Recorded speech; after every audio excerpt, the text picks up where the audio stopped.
me, Possum Patty, and the Soggy Bottom Bunch here. And we're just relaxing. We're chilling. It's just a Saturday play day for us. Yes, it is. I was coloring. Yes, I was coloring earlier. I made a mess on the table because I was sharpening my colored pencils. I'll clean it off later. Brush it on the floor. I'm going to have to vacuum. Yes. I'm coloring in my vintage fairies coloring book. Thank you, Kelly. This was gifted to me. And I'm working on the first fairy. Very vintagey. Yes, very vintagey. And I did a video of when I was coloring in the fairy. And I recorded my coloring today. Yes, now there's no narration. Yes, I already posted the video. And it's just meditative music in the background. Because that's what I was doing. I was just sitting here very quietly, relaxing, and just coloring it in. So that's the vibe of the video. It's just me coloring with some meditation in the background. I did pop in some names of the colors I was using. And these are Koh-i-Noor pencils, colored pencils. Just so you know what I was doing. But the video just reflects my afternoon. Yes, it's just quiet time. Just quiet time. I already posted that, yes. But there it is. So next I'm going to color those flowers. And I'm looking at the flowers and I'm like, that'll be an hour at least. Yes, it's going to take me an hour to do those flowers. At least an hour.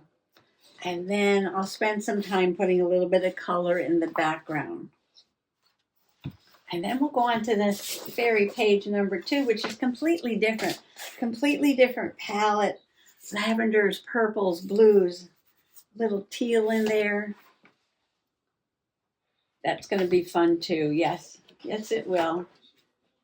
So, a couple more hours on this one. How long does it take you to color? I don't rush. Like I said, it's just quiet meditation. And I'm just very slow with it and just relaxing and chilling. Yes. Let me get these off the table. I got a bucket back in the corner over here. And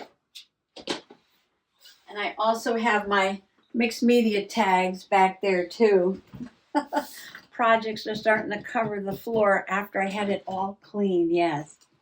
Well, I have crumbs from yesterday's video. I did my daffodil page. Yes, I did. And my crumb was this robin. And I just want to do a simple, I keep saying that, simple journaling page. I saw a flock of robins. I wrote down the date. I don't know where it went. Because I moved everything when I was coloring. Oh, wait, is this it? Nope. I'll find it. I can look on my phone. Because I made a video. Okay. So, and I have white lace. And Anjo was telling me that she uses white lace in her projects. Because, remember I was doing the other page. Where is it? And I was looking for some black lace. Yes, put on there. And she said she keeps a lot of white lace and uses her watercolors to color them in for whatever page or project she's working on. And I was like, oh, I can experiment with that. Yes, I can experiment with that. And then I'm looking for a page. Where do I want to put my robin? And I could put it back here on this page, but this already has a tie on it. And I want to use the lace along the edge. So I'm thinking, now, let me find another page.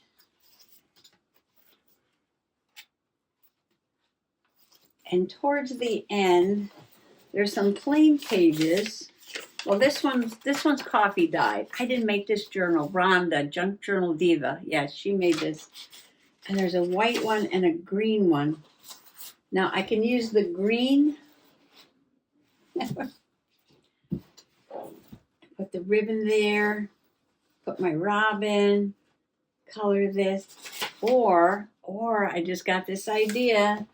I know, these things pop into my head. Let me grab some clips. Let me grab some clips here.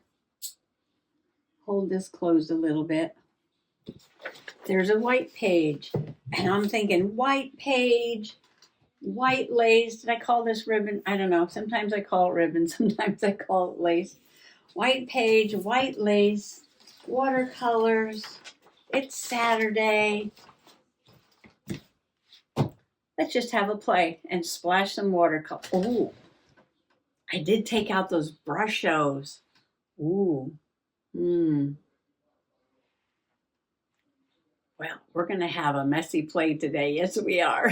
What are you doing today? Are you playing? Maybe you're just relaxing.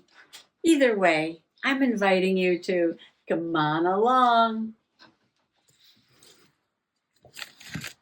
Do I have water here? Yes, I do. It's a little green. It's a little green. Do we mind green? No. Oh, look, there's a little dragonfly here. It got loose from all the other dragonflies. Well, maybe it wants to be painted. Okay, so we got Brushos, we got watercolors, we got paintbrush, we got a towel. Thank you, Ollie. Wet these up a little bit. And we are ready for a play. I'm not sure what we're doing, but we're ready. We're ready. All right, so. Should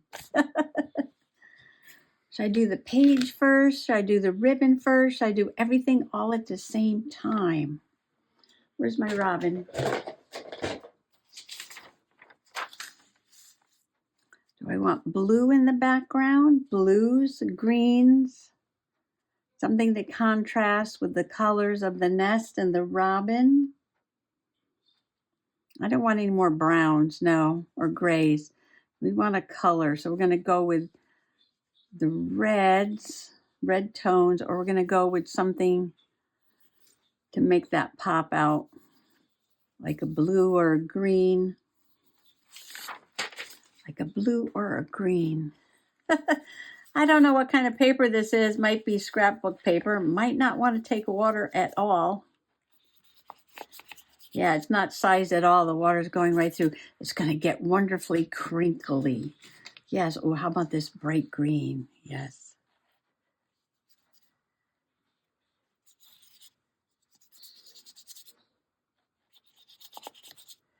I'm just playing. I wonder what it's going to look like when it's done. How about a little dark green in there? A little dark green. A little dark green. Don't be afraid of your watercolors. Nope. Just have a play. But remember, use lots of water.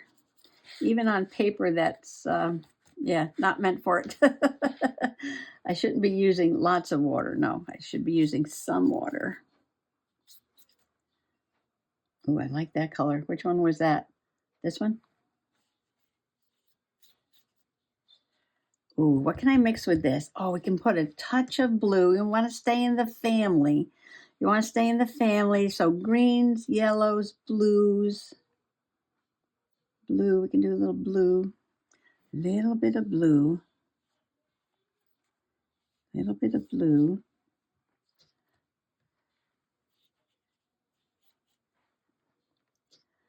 And maybe a little bit more blue down here.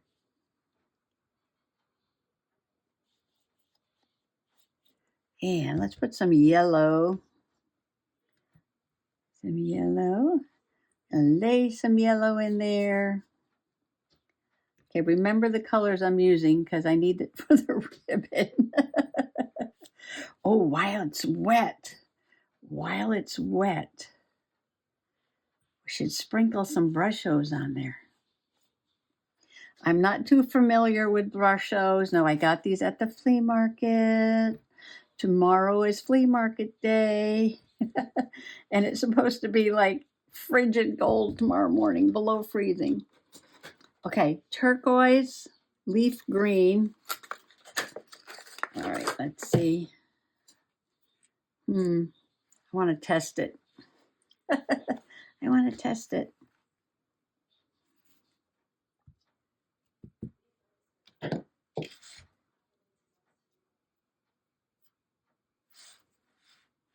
Ooh.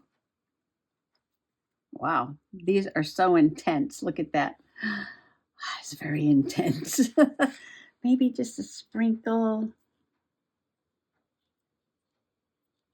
on the blue. Just a sprinkle.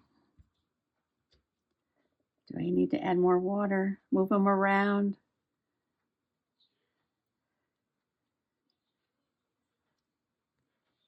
Remember, I just do all kinds of things in my journals. Yes, I just have a play. So I am fearless. Yes, I am fearless. Okay.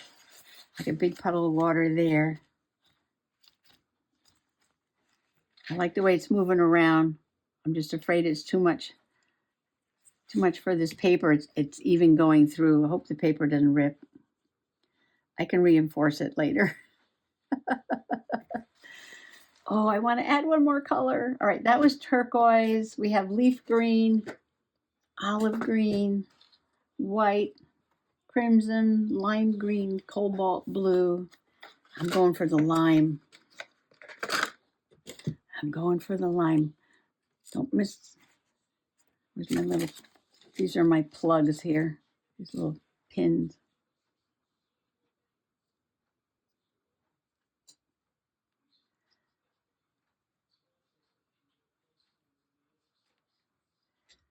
I want to put a lot of water and move these around, but but this paper is not going to allow me to do that, no. So I'll settle for this.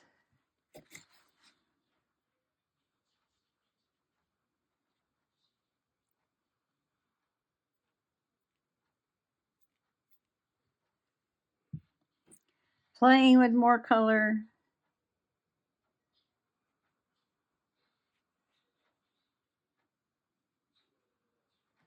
See, now it's pale down here. Now it's pale down here. It doesn't matter because I'm going to put the picture here, so. But we'll add a little bit anyway.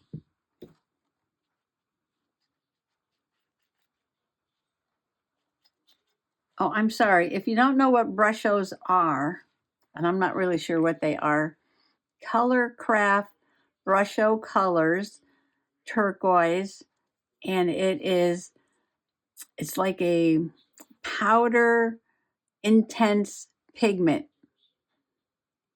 And you put some water and you sprinkle it on. I'm sure there's a million ways how to use this. And I'm just learning.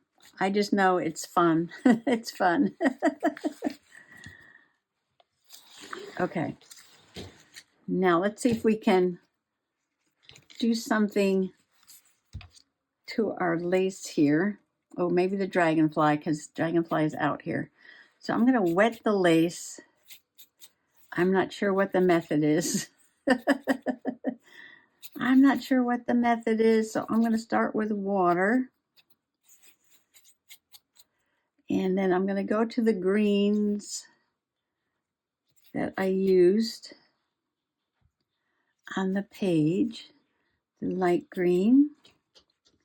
And I'm going to go to the little bit of a darker green on there. And I'm going to go to the medium green.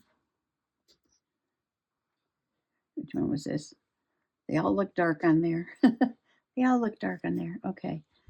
And then I'm going to go to the yellow. Get some of that color out of there. It's probably the Brusho on my brush. The Brusho is on my brush. Okay. So I can hit the yellow. Hit up that yellow. And I'll make a little bit of those blues.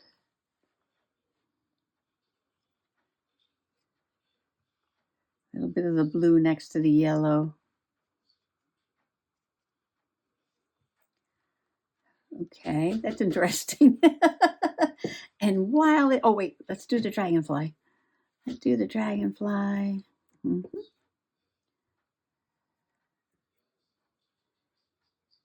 Green.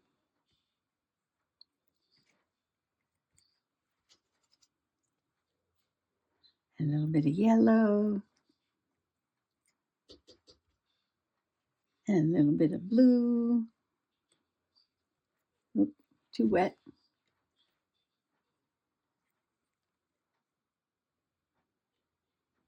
Okay. Brushos, brushos, brushos. Now you can save your towel and use that in your journal too. Hang it up to dry. Okay, I'm going to put a little turquoise on the lace. Is it coming out? I can't tell. I think it is. I see it now. I see it. I see it. Just takes a moment. Oh, look at that color. Oh, gorgeous. A little bit over there.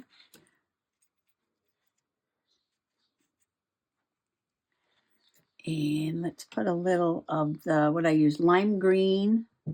Lime green. Lime green. A little bit there. A little bit there. A little bit there.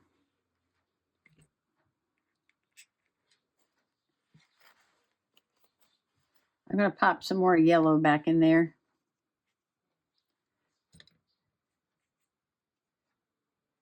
Okay. What will this all look like when it's dry? Well, I must say I'm very happy with the results. Yes. Here's the lace. Look at that little bit of turquoise there. Yes. I love the light green, the dark green, the medium green, all the turquoise on there. I wish I had yellows. Put some bright yellow on there. Does this have a front and a back? I'm sure it does. I never know the front from the back. Okay. Now that there's color on there, it's harder to tell, but I think this is the front. Yeah, this is the front. And my page, well, here's my little dragonfly. And my page is like I thought it would get nice and crinkly. It's almost dry. And it looks a little paler because a lot of the color went through to the other side. Yes. And it was all over the paper. It's all over the paper. See? It went right through the paper onto the piece I had there. I'm letting that dry. So I'm going to put this on here after I put the image of the robin on there, though. Anjo, what an awesome idea. Look at that. Coordinating ribbon and paper. Coordinating ribbon and paper. Oh my. Well, that was fun. We'll do that again. Yes, we will. Let me just move some things, though, so I can get my robin over here. I don't want to lose my dragonfly. I talked in the last video about our special migration of robins here. And, but this one has a nest. And I just want you to notice on the nest. See all that? You know what that is? It's plain old mud. Yes, robins pack their nests with mud. That's one of the characteristics of a robin nest. If you find a nest that's lined with mud, yeah, that's a robin nest. It's a good thing they make their nest in the spring here at Soggy Bottom because we got lots of mud for sure.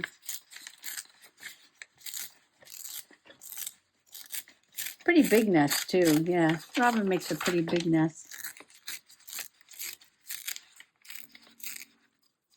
Yeah, I'm definitely a ripper. Always ripping things.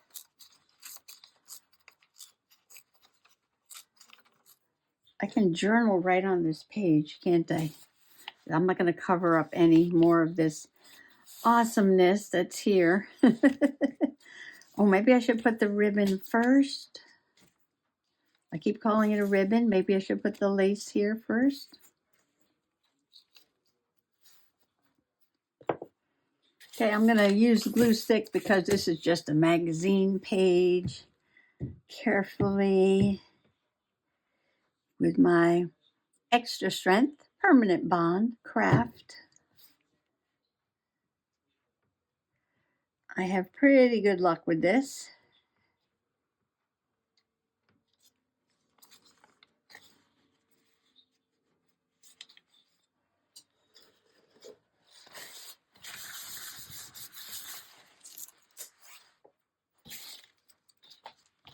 Oh, let's put paper. Oop.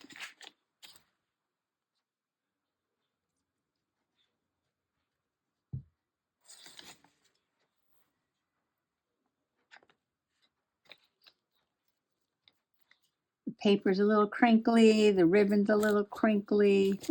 Okay, I think that's it. I want to make sure that it's poking out. I want to see it from this side. Goes good with this paper too. Of course, now this paper's dyed colors from this side. Look at that. That's fun. I love it. Okay. Next, I'm going to journal. Where's my pens?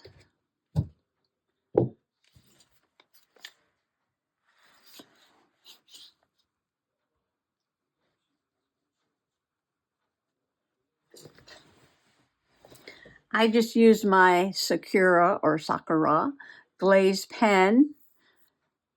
It's a gel pen, but very dimensional, and I wrote right on top of that. I love the way it looks.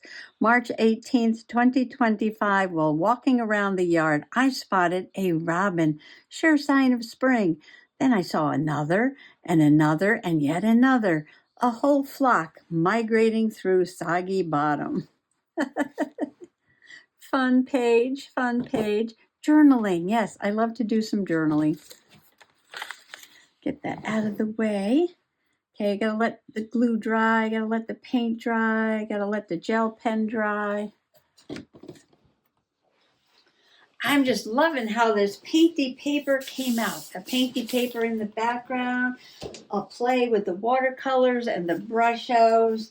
Wow, those colors are really popping. I know I said they dried a little dull because some of the color went on the back side, but no, not really, no. Once I got the robin on there and the painted lace on there, just a little bit of spring journaling. Yes, I'm loving it. And I'm also loving the book I got at the book barn, the used bookstore. I told you about that adventure. And it is full of little stories and parables and poems and readings. It's called Spiritual Literacy, Reading the Sacred in Everyday Life. It is written by a Christian couple, Frederick and Mary Ann Brusat. Yes, but it has experiences from all walks of life. Yes, it does. And there's a lot of fun stuff in here, a lot of very interesting things, and seeing the spiritual in everyday in nature and animals and objects. Yes. I was reading the introduction, very interesting. I might go back and read some of this to you at some point. Got the spiritual alphabet. I love that too. Always got everything. Just remember, when I read it, it's a used book. The highlighting is not mine. No, somebody went through here and studied it and highlighted. It doesn't bother me at all, but just so you know, it's not my highlighting, no. Oh, I love it. And yeah, it's just spiritual literacy. I could read the first couple of paragraphs to you. Life is a sacred adventure. Every day we encounter signs that point to the active presence of spirit in the world around us. Spiritual literacy is the ability to read the signs written in the text of our own experiences.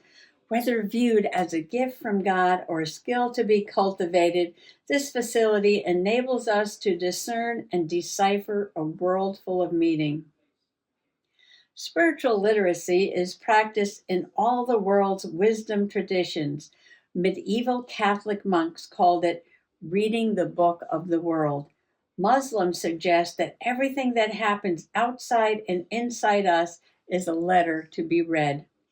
Native Americans find their way through the wilderness by reading sign. From ancient times to today, spiritually literate people have been able to locate within their daily life points of connection with the sacred. Oh, the stories in here are wonderful. And the first story that I picked out for you is just a little short, really cute story. Yes. But I want you to think on it. Yes, I want you to think on it.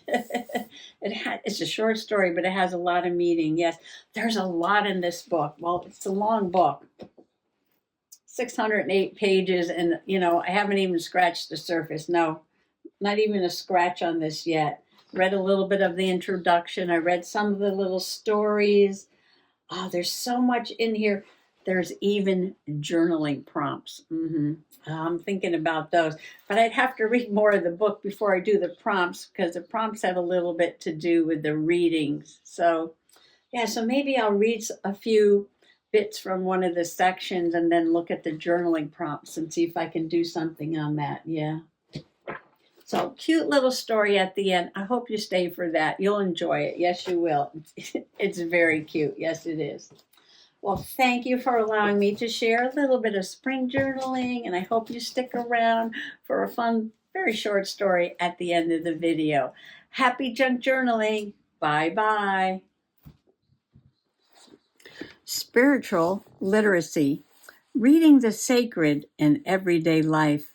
Frederick and Marianne Brusho. A friend's son was in the first grade of school, and his teacher asked the class, "What is the color of apples?" Most of the children answered red. A few said green. Kevin, my friend's son, raised his hand and said white. The teacher tried to explain that apples could be red and green or sometimes golden, but never white. Kevin was quite insistent and finally said, "Look inside." Perception without mindfulness keeps us on the surface of things, and we often miss other levels of reality. Joseph Goldstein, an Insight Meditation.